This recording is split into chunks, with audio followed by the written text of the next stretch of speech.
balikan ko lang yung sa hearing. Invited na po ba sa next hearing si former Congressman Saldico and former House Yes. Speaker Martin Romualdez? Although yung kay former speaker, although we will invite him through Speaker Boji D, wala naman talagang direct na pag-implicate sa kanya except yung statement ni Gutesa, but we'll give him the opportunity to respond. But again, observing in the observance of interparliamentary courtesy, kukors namin invitation sa kanya through the speaker.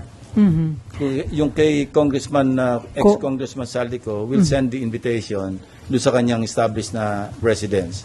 Kaya lang, sir, yung Office of the Ombudsman, mukhang dun sa last known residence, parang they refuse to accept yung pinadala ng Ombudsman. Well, it's up to them, no? Kasi kung hindi mahid yung invitation, ang susunod subpoena.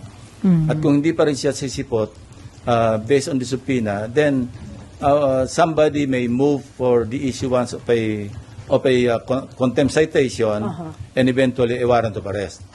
At yung warrant of arrest, sir, yun, pwedeng hingin ang tulong ng Interpol para arestuhin kung saang bansa siya nandun? Probably, kasi valid naman yung warrant of arrest, yung i-issue ng Senate. So that is as valid as any warrant of arrest issued by the court. I don't know, I'm not sure. But we will try, you know. Sir, may info daw kung sisipot si former Speaker Romualdez sa hearing ng Senate. May advance info kayo, sir? Wala. Iniintay ko yung feedback niya or feedback ni Speaker D. At saka dating Speaker Romualdez din kay SP Soto. Kasi coordinate lang ako sa office ni Senate President or kay Senate President himself. Sabi niya mukhang magkakausap yata sila this week. So sabi ko, pakitanong mo lang sa kanya kung gusto niya magkaroon ng opportunity because this happened before. Ako yung chairman ng public order na mention yung pangalan ni Congressman Veloso, di ba? And they requested me to be given the opportunity to make their manifestation and I gave them that opportunity. So if you remember, yung mga naandito previous Congress na yon, di ba pinagsalita namin si Congressman Veloso, si Ching Veloso. So pwede niyang gawin yun. Ano?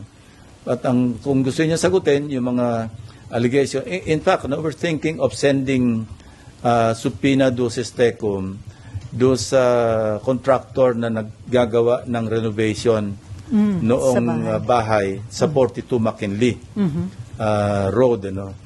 At saka yung security agency na naggugwardya ron. So, kung meron silang logbook, ipapadala namin yung logbook dito to find out if indeed, between the period December 2024 hanggang August 2025, I believe yun yung period na sinasabi ni Gutesa na nagde-deliver sila ng pera doon sa 42 McKinley Road. At kung meron sa logbook na may mga pumasok talaga mga sasakyan, mga vans, or convoy of vehicles, then that's a strong supporting document to buttress yung testimony ni Gutesa, even without Gutesa coming back to testify, I think. Because remember, yung kanyang sinumpang salaysay na naging questionable o forged yung notaryo, that's invalid as far as yung kanyang sinumpang salaysay kung gagamitin ito sa other sa prosecution. But as far as the Blue Ribbon, yung kanyang sinumpang salaysay as read doon sa kanyang sinumpang salaysay na written, valid yun because he was administered this oath and ang presumption is totoo lahat yung sinabi niya sa Blue Ribbon hearing noong September 25.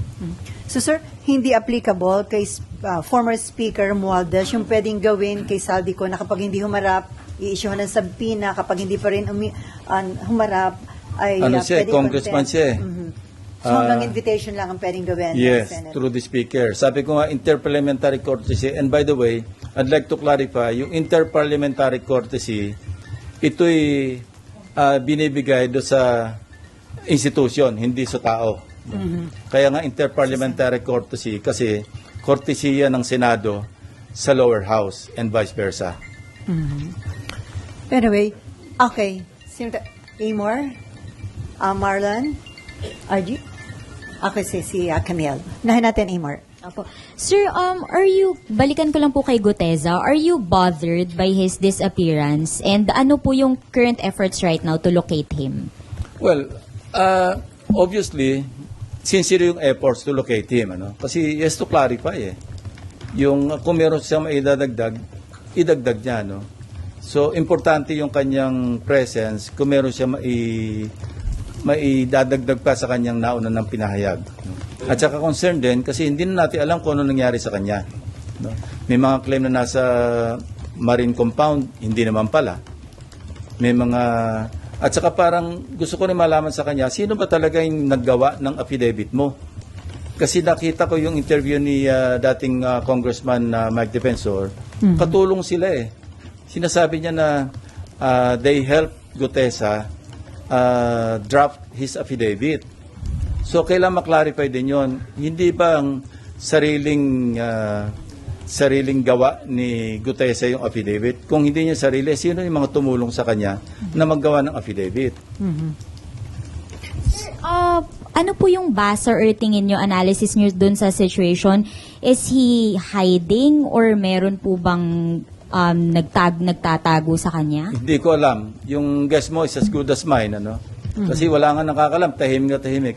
Alam nyo, ganito lang yan, Kung ang hangad mo, mag-prosecute talaga, makapagpa-convict talaga, dapat hindi siya nawawala. Kasi ang pwede lang mag-prosecute sa kanya, DOJ or Ombudsman. Hindi siya mahanap ng DOJ. Hindi siya mahanap ng Ombudsman. Kung ang intention mo, magpropaganda lang, diyan ka sa Blue Ribbon. At mawala ka na. Kasi yun lang Sa ngayon, di ba, nagkaroon ng isipan sa mga kababayan natin na siya lang ang nakapag-implicate kay Speaker Romualdez. Yung although kay Congressman Saldico, hindi lang siya, ang dami pang ibang nag-implicate sa kanya, nauna na. Pero ang importante rito, in-implicate niya si dating Speaker Romualdez at nag-iisa siya nakapag-implicate. Pagkatapos nawala siya. So kung ang hangarin mo is talagang logical conclusion, which is to prosecute and convict former Speaker Romualdez, dapat nandito siya. Hindi man sa Blue Ribbon, kung inisip niyang hindi siya makapagtiwala sa Blue Ribbon, humarap man lang siya sa DOJ, humarap man lang siya sa Ombudsman. Kung yun ang hangarin. So now, anong isipin natin? Bakit Blue Ribbon lang at pagkatapos ng isang pagsipot, nawala ka na? So, sir, hindi niyo ba tatanungin si Mike Defensor considering na siya ang nagbigay kay Marcoleta? Yun nga, papadala namin yung subpoena through the office of Senator Marcoleta. And yung sinasabi niya na ini-spyan ko siya, hindi Sa yun ang CCTV. dahilan. Gusto ko lang makita, kaya pinareview ko yun, para makita ko, baka sakaling may nakakakilala o makikilala natin yung kasabay niyan dumating. So, nung So, incidental na lamang yon na sinalubong pala siya ng staff ni Senator Marcoleta, dinala sa opisina niya, nag-stay for a while, tapos nanood ng hearing do sa gallery hanggang sa tinawag siya, 10:27 I think. But he stayed there. He arrived at around 8:27. At saka yung CCTV, this is a public place. Yung Senado. Huwag tayong magtaka.